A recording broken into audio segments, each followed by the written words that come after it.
Hello viewers, welcome to Rachel Bangla BD. প্রথমেই বলে দিই আপডেট অনেক আছে, কিন্তু সবার প্রথম আমি কভার করব সিএম পাঙ্কের বিষয়। আপডেট আপনারা এর পরের ভিডিওতে পেয়ে যাবেন।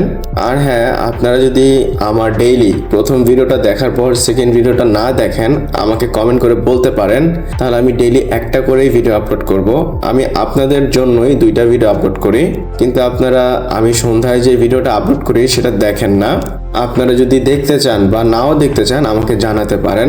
তো আমি পার্টিকুলার সিএম পাঙ্কের বিষয়ে প্রথমে কথা বলি। সিএম পাঙ্কের সাথে ডাব্লিউডাব্লিউর হয়তো কোনো প্রবলেম হয়েছে। কি হয়েছে সেটা আপনাদের আমি বোঝানোর চেষ্টা করব, এবং বোঝানোর পর কথা বলবো যে কি হতে পারে। এমনিতে সিএম পাঙ্ক রোমান রেইন্সের এগেনস্টে হেরেছে, তারপর সে মানডে নাইট রতে এসে বলেছে যে আমি কোথাও যাচ্ছি না, আমি অ্যাক্টিভ থাকবো এবং আমি কম্পিট করব। কিন্তু আমরা কি দেখেছি, এটার পর সে একদম উধাও হয়ে গিয়েছে, এবং সে যে উধাও আমরা জানি না সে কখন রিটার্ন করবে বা কখন আসবে। আমরা মাঝখানে শুনেছিলাম ক্রিয়েটিভলি তাকে নিয়ে কোনো প্ল্যান নেই। এটা শোনার পর খুবই অদ্ভুত লেগেছে যে সিএম পাঙ্কে নিয়ে কোনো প্ল্যান নেই। সিএম পাঙ্কে নিয়ে যদি প্ল্যান নাই, তাহলে কাকে নিয়ে প্ল্যান করবে? এই আপডেটটা শোনার পর খুবই ওয়ার্ড লেগেছিল যে তাকে নিয়ে কোনো প্ল্যান নেই। কিন্তু আমরা আরো একটা আপডেট শুনেছিলাম, আমি অবশ্য কভার করেছি। আপডেটটা এসেছিল রেসেলওয়ার্সের থেকে, এবং রেসেলওয়ার্স বলতেছিল যে এই যে কথা হচ্ছে সিএম পাঙ্কে নিয়ে কোনো প্ল্যান নেই, এটা ভুল। মানে সিএম পাঙ্কের যে প্ল্যান সেটা নিয়ে কোনো প্রবলেম নেই, কিন্তু স্টিল কি সমস্যা সেটা সে ক্লিয়ার করেনি। মানে সেও জানে না যে সিএম পাঙ্কে নিয়ে কোন প্রবলেম। দেখেন, সিএম পাঙ্ক ইনজুরিতে পড়েনি, তার প্ল্যান নিয়ে কোনো প্রবলেম নেই, তাহলে সিএম পাঙ্ক ডাব্লিউডাব্লিউ টেলিভিশনের থেকে বাইরে কেন? সিএম পাঙ্কের ফিজিকটাও খুবই ভালো, সে জিমে যাচ্ছে এবং এটার ভিডিও আমরা প্রায় দেখি। এতটুকু বলা হচ্ছে ব্যাক স্টেজে একটা প্রবলেম হয়েছে, মানে একটা ঝামেলা হয়েছে। আর এটা কিন্তু রেসেলওয়ার্সের আপডেট না, মানে ব্যাক স্টেজে যে প্রবলেম হয়েছে এটা ফ্যানরা স্পেকুলেশন করতেছে। আর করবে না কেন? স্পেশালি পাঙ্ক বললো সে অ্যাক্টিভ থাকবে, সে কোথাও যাবে না, তার পরের সপ্তাহ থেকে সে গায়েব। আর সিএম পাঙ্ক এমন না সে বলবে একটা করবে আরেকটা। এমন হতে পারে সে বলেছে আমি কোথাও যাব না, ডাব্লিউডাব্লিউ বলেছে তুমি অন্য কোথাও যাবা। আর এমনিতে কি হতে পারে এটা বলা মুশকিল যে সিএম পাঙ্কের সাথে কোনো কন্ট্রোভার্সি হয়েছে ডাব্লিউডাব্লিউ ব্যাকস্টেজে। আর অবশ্যই এটা 2026, কিন্তু আমরা এটা বলতে পারি না, শিওর হতে পারি না। পলিটিক্স কিন্তু সব জায়গায় হয়ে থাকে। সিএম পাঙ্ক টাইটেল হেরেছে, তারপরে কিছু না কিছু হতে পারে সিএম পাঙ্কের সাথে ব্যাকস্টেজে কারো কথা কাটাকাটি হয়েছে। আবার এমন হতে পারে সিএম পাঙ্ক ডাব্লিউডাব্লিউর কোনো হায়ার অ্যাপসকে কথা বলে আপসেট করে দিয়েছে। ইভেন এটার সাথে লিঙ্ক আমরা রোমান রেইন্সেরও করতে পারি, কিন্তু আমি এটা চিন্তাও করতে চাই না যে রোমান রেইন্স তাকে নিয়ে পলিটিক্স করবে, কারণ রোমান রেইন্স এমন না। এমনিতে রোমান রেইন্সের অনেক পাওয়ার আমরা সবাই জানি, কিন্তু সে পলিটিক্স করে না, করলে করিডোরস করে। এতটুকু এজুম করতেছি হায়ার অ্যাপসের সাথে সিএম পাঙ্কের কথা কাটাকাটি তুই-তুকারি হতে পারে, মানে তার যে ডিসিশন মেকিং সেটা নিয়েও হতে পারে। আমি আপনাদের আবারও বলে দেই, কোনো কিছু কিন্তু এক্স্যাক্ট জানা নেই। আমরা ধরেন অন্ধকারে তীর মারতেছি, আর তীরটা মারাও স্বাভাবিক, তাকে নিয়ে কোনো প্ল্যান নেই। তারপর সে একদম ফিট আছে, সে নিজে বলেছে সে কোথাও যাচ্ছে না, তারপর থেকেই উধাও। যদি একটা রিজন দেখেন, কোনো রিজনই নেই যে এই কারণে সে ডাব্লিউডাব্লিউ থেকে বাইরে থাকবে। আবার এমন না যে সে ইনজুরিতে পড়েছে, কিন্তু এতটুকু এজুম করতে পারে, বা আমি করতে পারি। কারণ সিএম পাঙ্কের হিস্ট্রি যদি দেখেন, সে ব্যাক স্টেজে কিন্তু অনেকবারই অনেকজনকে আপসেট করেছে। সিএম পাঙ্কের ক্যারিয়ারে ডাব্লিউডাব্লিউতে যখন ছিল, ব্যাক স্টেজে অনেক কিছু হয়েছে, তারপর সে ডাব্লিউডাব্লিউ ছেড়ে দিল, তারপর অনেক রিকোয়েস্টের পর AEWতে গেল, AEWর ব্যাক স্টেজেও এরকম ঝামেলা হয়েছে, সে AEW ছেড়ে দিল, আর এখন ডাব্লিউডাব্লিউতে আছে। মানে এত লম্বা অফ দিয়েছে, কোশ্চেনটা তো উঠেই সে আসলে কিছু করেছে কিনা।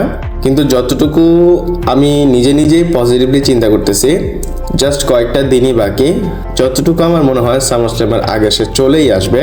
আর যদি সামার স্ল্যামের জন্য সিএম পাঙ্ক না আসে, তাহলে ধরে নেবেন বড় কিছু একটা হয়েছে। আমি চাই না এই সিচুয়েশনটা আসুক, কিন্তু এখন মানে এই সময় যতটুকু এজিউম করা হচ্ছে কিছু না কিছু ব্যাকস্টেজে হয়েছে।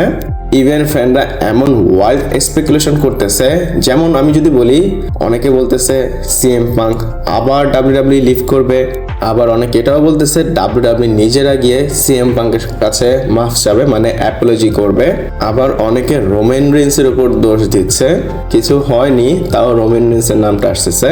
আর এটা করার কারণ হচ্ছে ব্লাড লাইন যে চলে এসেছে, আবার এটা অনেকে পছন্দ করতেছে না। তারা বলতেছে সিএম পাঙ্কের রেঞ্জটা অনেক ভালো ছিল, তাকে তারা স্ক্রু করেছে, মানে ডাব্লিউডাব্লিউ স্ক্রু করে ব্লাড লাইনের রোমান রিন্সকে টাইটেল দিয়েছে এবং ব্লাড লাইনকে আবার নিয়ে এসেছে।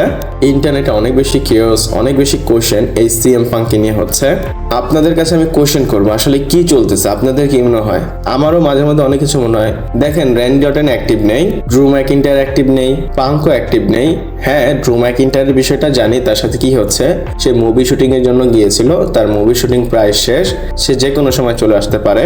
আবার র্যান্ডি অর্টনের বিষয়টাও জানি না, সে নিজে বলেছে সে কোনো ইনজুরিতে পড়েনি, তাও ডাব্লিউডাব্লিউ তাকে টিভি স্ক্রিন থেকে বাইরে রেখেছে। এমনিতে র্যান্ডি অর্টনের বিষয়টা জানি, সে লয়াল, সে ডাব্লিউডাব্লিউর সাথে সমস্যা করবে না। আগেও যেরকম রিলেশন ভালো ছিল, সবসময় রিলেশন, মানে এখনো রিলেশন ভালো যাবে।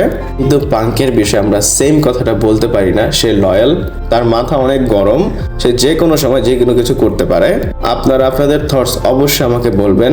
এবং হ্যাঁ, আপডেটস আছে, নেক্সট ভিডিওতে আসবে।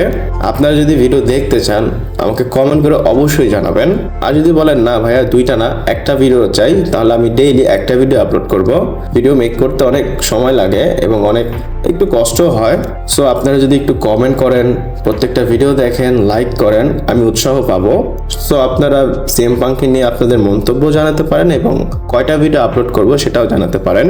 এবং যাওয়ার আগে জিলা ফাটুর বিষয়ে একটা আপডেট দিয়ে যাই, এবং এটা লাস্ট আপডেট। জিলা ফাটু অ্যাকচুয়ালি ডাব্লিউডাব্লিউতে আসতে পারে। রিসেন্টলি একটা আপডেট শুনেছিলাম ডাব্লিউডাব্লিউ হয়তো জিলা ফাটুকে সাইন করবেই না এই বছরে, কিন্তু এটার পরে একটা কাউন্টার আপডেট এসেছে এবং আপডেটটা খুবই ট্রাস্টেড একটা সোর্স থেকে এসেছে। এবং আপডেটটা এসেছে পিডব্লিউ ইনসাইডার থেকে। বলা হচ্ছে জুনের 8 তারিখে জিলা ফাটু ডাব্লিউডাব্লিউ সেন্টারে ছিল, পারফরমেন্স সেন্টারে। শুধু ছিল না, সে ট্রেনিং করতেছিল এবং সে ডাইরেক্ট ডাব্লিউডাব্লিউতে আসতেছে। এবং এইখানে সে ইমিনেন্ট শব্দটা ইউজ করেছে, মানে ইমিনেন্ট তার ডেবিউ হবে এবং সে এসে এক্সপেক্টেড আছে ব্লাড লাইনের স্টোরিতে যাবে। দেখেন, জিলা ফাটু অলমোস্ট ডাব্লিউডাব্লিউর কাছে চলে এসেছে। ডাব্লিউডাব্লিউ আগে থেকে তাকে সাইন করতে চেয়েছিল, ইভেন বুকারটি কিন্তু অনেক পুশ করেছে জিলাকে সাইন করার জন্য। এবং আমারও মনে হয় এখন টাইম, রোমান রিন্স আবার এসেছে, ব্লাড লাইনকে নিয়ে এসেছে, তো এখন তাকে সাইন করলে বা ডেবিউ করালে ভালো হবে। আর ডাব্লিউডাব্লিউ যেহেতু পারফরমেন্স সেন্টারে ট্রেনিং করাচ্ছে, খুবই তাড়াতাড়ি তাকে ডেবিউ করাবে। ইভেন ডাব্লিউডাব্লিউর মধ্যে অনেকে এটাও শিওর না জিলা ফাটু রেডি কিনা। একটা পাতলা আপডেট এসেছিল, আমি এখানে থিক শব্দটা ইউজ করব। এবং এখানে কোশ্চেন ছিল যে জিলা ফাটু এখন ফুললি ম্যাচিউরড না ডাব্লিউডাব্লিউর জন্য, mature as a action wise না, ইন রিং ক্যাপাবিলিটি এবং প্রোমো ওয়াইজ। সেটা নিয়ে কিন্তু অনেক ডাউট ছিল সে রেডি কিনা এগুলো নিয়ে। যেহেতু ডাব্লিউডাব্লিউ তাকে পারফরমেন্স সেন্টারে নিয়ে এসেছে, নিশ্চয়ই ডাব্লিউডাব্লিউর প্ল্যান আছে এবং ডাব্লিউডাব্লিউ তাকে পারফেক্টলি রেডি করেই বের করবে। আর যদি তারা তাড়াতাড়িও নিয়ে আসে, অ্যাটলিস্ট এমন ভাবে করবে যেন তারা ডাব্লিউডাব্লিউ কাজ করাতে পারে তাকে দিয়ে। তো দেখি কি হয় জিলা ফাটুকে নিয়ে। পার্সোনালি আমি তার জন্য ওয়েট করতেছি, সে আসুক এবং ব্লাড লাইনের সাথেই ফিউড করুক। আপনারা কি দেখতে চান আমাকে কমেন্ট করে জানাতে পারেন। ভিডিওটা এই পর্যন্তই ছিল, ভালো লাগলে লাইক, কমেন্ট, শেয়ার, সাবস্ক্রাইব করে পাশে থাকবেন। পরবর্তী ভিডিওতে আবার দেখা হচ্ছে।